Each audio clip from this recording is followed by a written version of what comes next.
Well, welcome along, guys, to Glasgow Rangers Nation. That's our new YouTube banner. Hope you like it.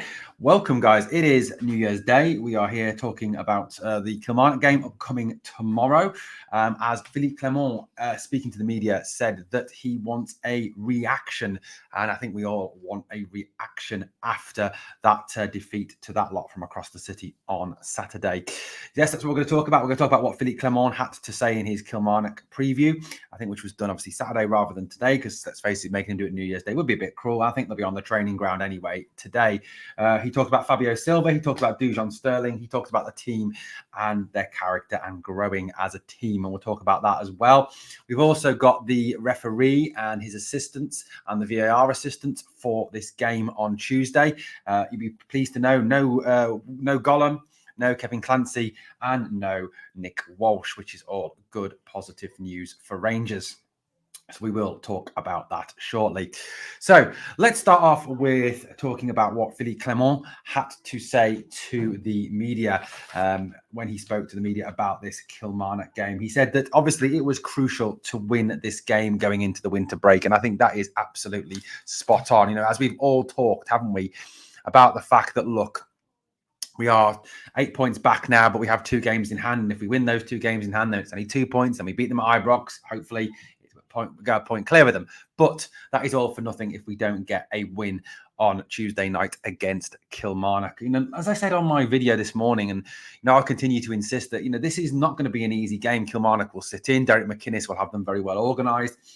They've got a good record against the Old Firm this year, having beaten both ourselves and that lot this season. Yes, both those victories did come at Rugby Park on that horrible plastic pitch, but Kilmarnock are in good form at the moment, and they will make the game as tough as possible for Rangers. Of course they will. Phillipe Clement also spoke about the fact that he wanted to see the fans behind the team from the first second to the last second on Tuesday night, which I'm sure the fans will be, as the fans have had a great synergy, in his words, with the players. I think the fear maybe is that there would be some anger towards the team, given the fact that they lost the Derby game, they lost the Old Firm game. But look, that's just it, isn't it? And I think we've kind of all gone through that period now of anger and frustration at losing to them. And we've seen the positives, we've seen the things that are going well in the team. And I think, as I said on Facebook this morning on the Glasgow Rangers Nation official group, I talked about the fact that, we go into 2024 in probably a better position than we ever expected to be in when Michael Beale was the manager. After that Aberdeen game, and we were so far behind and we all thought it was over and done and dusted, we do go into 2024 in a much better position, I feel, than we would have been if Michael Beale had still been manager. We have a manager with a plan now, who has a vision, who clearly knows what he wants and how to get the best out of this squad that, look, as it said in the Daily Record this morning, has substantial gaps in it, has substantial weaknesses in it. Is this squad good enough? No, of course it isn't. And I was listening to Heart and Hand last night, and they said that, whoever wins the league this season out of us and them, it is probably going to be the weakest champions in a long time. And there's teams that have finished second in previous seasons who will be stronger than the team that wins the title this season. January is ultimately key. We know that. We talked a little bit about that this morning on the video, and we'll talk about it on the podcast tonight. He said the players have shown a lot in this month of December, and it has been a pretty mental month of December, hasn't it? Pretty intense month of December with so many games in such a short period of time. He said that, it's been a good period for the club. And I think, if taking away the result on Saturday, it has been an exceptionally positive period for the club.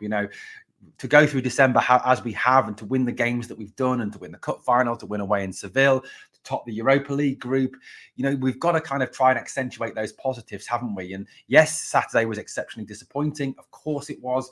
But it's not about that now. It's about accentuating what's gone well this season so far under Phillipe Clement, what's gone well in this very intense month of football, and going at it one last time against Kilmarnock.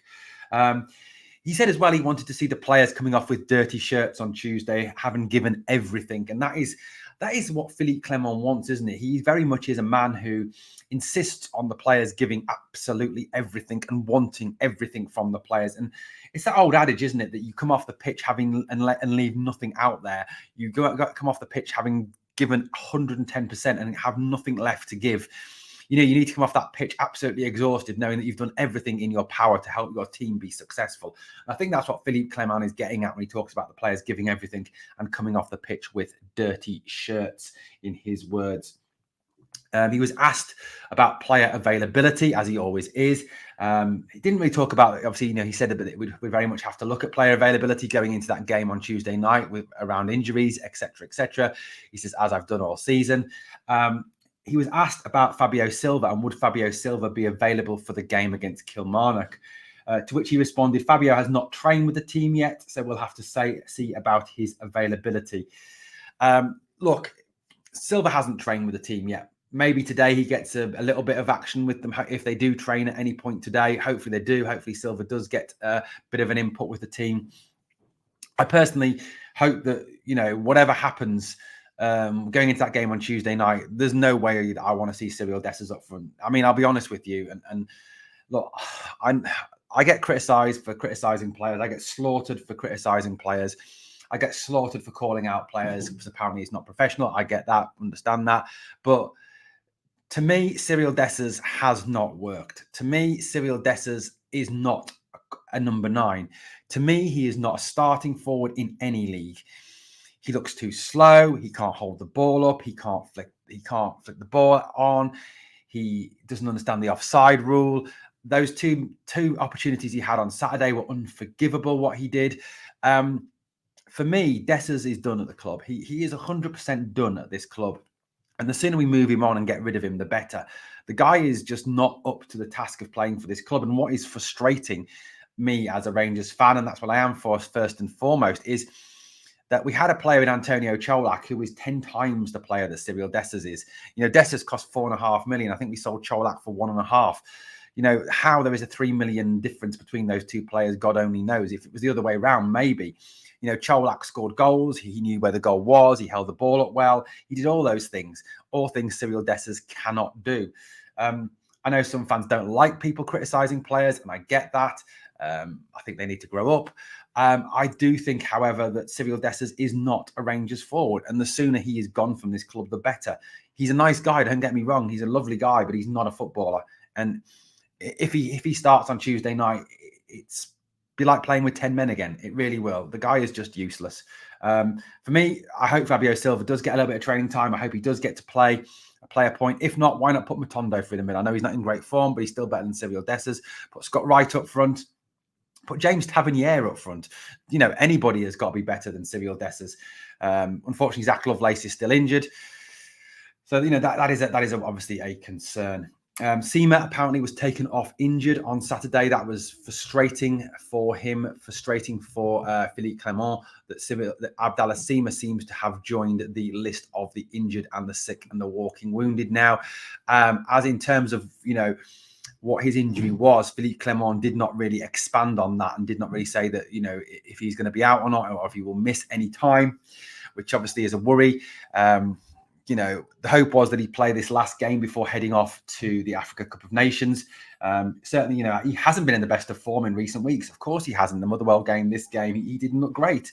And the hope, I suppose, was to be the fact that he could come back and be a threat going forward. So, look, that's it. It is what it is. If Seema's out, then I guess we have to turn to Wright or Matondo or someone like that, because we have no choice. The squad is so thin at this moment in time, which I think obviously, leads us to probably be stuck with, unfortunately, Cyril Dessers on Tuesday night. Another man who entered the conversation with Phillipe Clement was Dujon Sterling. And I think, of all the players we talk about from Saturday's game, Dujon Sterling, for me, was the one player that showed real heart, real battle, real fight, real get up and attack. And like I said on the video the other day, he ran through Greg Taylor to get to the ball. I mean, that's the sort of passion you need. And there were some tweets on X or X's on X or whatever they're called these days that said that, look, it said that 11 sterlings, what I'd give for 11 sterlings. Yeah, the passion and the fight he showed. Sterling has been fantastic. And Phillipe Clement said some really interesting things in response to the question about Dujon Sterling. He said that Dujon Sterling was the best midfielder on the pitch versus Celtic, which I agree with. He was better. And I know this is going to annoy that lot from across the city, but hey, bring it on, guys. Dujon Sterling was 10 times the midfielder that useless Callum McGregor was. One of the most overrated players in Scotland. But Dujon Sterling was the best midfielder on the pitch on Saturday. He said he's a good example of what I want in players who will play in any position, players who have a good mindset to play in any position, players that want to play in any position for the team. Now, that is great, and that is exactly what you need in this team. Hybrid players who will play anywhere. And as we know, Sterling can play right back, he can play left back, he can play centre half, central defensive midfield. He can play in a number of positions. And I think he's slowly working his way to making that central defensive midfield role his own in the way he's been performing in recent weeks. And it's a great point that Phillipe Clement makes. You know what? Perhaps I'm reading too much into this and putting 2 and 2 together and getting 5 or 500. I don't know. But is that what he says in terms of he's a good example of what I want in players who will play in any position, who have a good mindset and will play any position, as Kieran Dowell has done in recent weeks. Dowell came on, played 10 on Saturday, but he's also played in the defensive midfield role. In the game against Motherwell, for example, he did that job for them. He's also played out wide. He very much is a player who can play in a number of positions and is willing to do that. Was that a thinly veiled swoop at this man who, was dragged off after only half an hour of the Aris game because of his refusal to seemingly follow instructions about playing on the wing? The fact that he only seems to be able to play in the 10 role, was that thinly veiled swipe at him? There's a lot of talk, isn't there, in the media and amongst the fans and amongst a lot of people that Phillipe Clement does not fancy Todd Cantwell. He doesn't like Todd Cantwell and his attitude. Todd has got a lot to prove in terms of that attitude issue that he's had. That there has to be, for me, a willingness to, if you are going to be a Rangers player under Phillipe Clement, I think there has to be a willingness for you to actually play whatever the manager tells you to play and do what the manager asks of you. And if you don't, then you are going to be shown the door. And I think that the issue we have is perhaps Cantwell has a bit of an ego, and his ego is very big, as we know. And look, I don't want to criticise the lad because he's put in some good performances for us last season and a couple this season. And yeah, he did go missing on Saturday. But is his kind of refusal to do anything but play the 10 role going to be something that kind of rules him out? And also the fact that I felt, and I don't know whether this is accurate or whether you agree with me here, but he on Saturday to me seemed a little bit selfish at times and a little bit too overplayed at times. There was, opportunities where he was in around the area where there was balls he could have laid off to Dessers, to Seamer, to Ross McCausland, and instead he did neither, took the ball on too long, lost it, or hit an absolutely naff shot that got nothing or went wide. Cantwell, to me, has got a lot to prove, and I think Phillipe Clement is not exactly 100% enamoured with the boy at this moment in time. He talked as well about the fact that mistakes were made on Saturday, and of course they were. There was massive mistakes made there, but he was proud of how the team fought back and fought. He said this team is growing. They are reacting to situations, and he's proud of how they are reacting. He said the loss needs to give us more hunger, and I want to see a reaction. And I think that's absolutely key, that we see a reaction from this defeat. It cannot be a heads drop, give up and surrender moment that unfortunately has happened in the past with certain players, particularly the old guard, giving up and going missing in Celtic games in particular. And that is a debate for another day. I don't want to get into the Tav Goldson, Lunny, Borna Barisic debate again. But I think that there is a need on Tuesday night to see a huge reaction from these players, to say, just go out there and prove to the manager and, more importantly, to the fans that they are to be trusted. Yes, this squad is not perfect. Yes, there are a lot of weaknesses in this squad. And yes, this squad has massive gaps in it. And yes, there are players in this squad who are not up to playing for Rangers. Cyril Dessers, Sam Lammers, for example. But we do need to see a huge reaction on Tuesday night, and a positive reaction from the team. Okay, guys, so the refereeing appointments have been made for the Kilmarnock game. These are the refereeing appointments. So the referee is John Beaton, which we can debate over John Beaton. The assistant referee is David Room. The second assistant referee is Graham McNeely. The fourth official is Ewan Anderson. On VAR is Andrew Dallas. And the assistant VAR official is Jonathan Bell. So I suppose one positive is that there is no There is no Clancy, no Gollum, and no Nick Walsh, which is all positive. And I do hope that Willie Collum is sacked from being a referee. That is the thing. So obviously, Don, that this guy is the referee and will be the referee, which is worrying. That John Beaton is the referee. I don't know. John Beaton seems to be a decent referee. Let's see what happens on Tuesday night. There will be a lot of pressure on him after what happened on Saturday. Sorry. Okay, guys, let's bring this together now. So we are going to do a pod tonight. Wasn't the original plan, but I've decided that even on New Year's Day, we'll do something. We'll come together. We'll have a little discussion.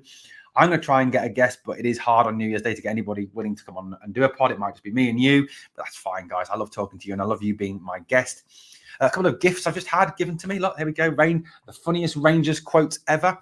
And also this book here, which is the Rangers quiz book, guys. Rangers quiz book. Fantastic. Should we have a quote to finish? Let's have a quote.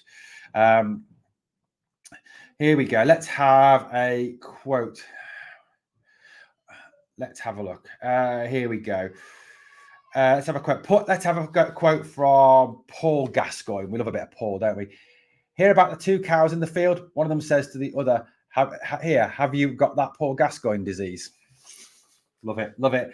And here we go. Let's have a club legend.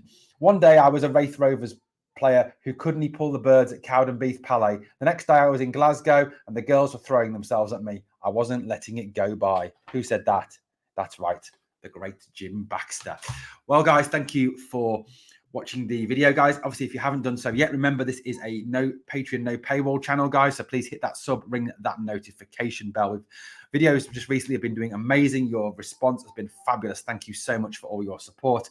And as always, on the way out, I always ask you two things. They're only small things. Number one, smash the like, helps the video, guys. And number two, remember always, we are the people.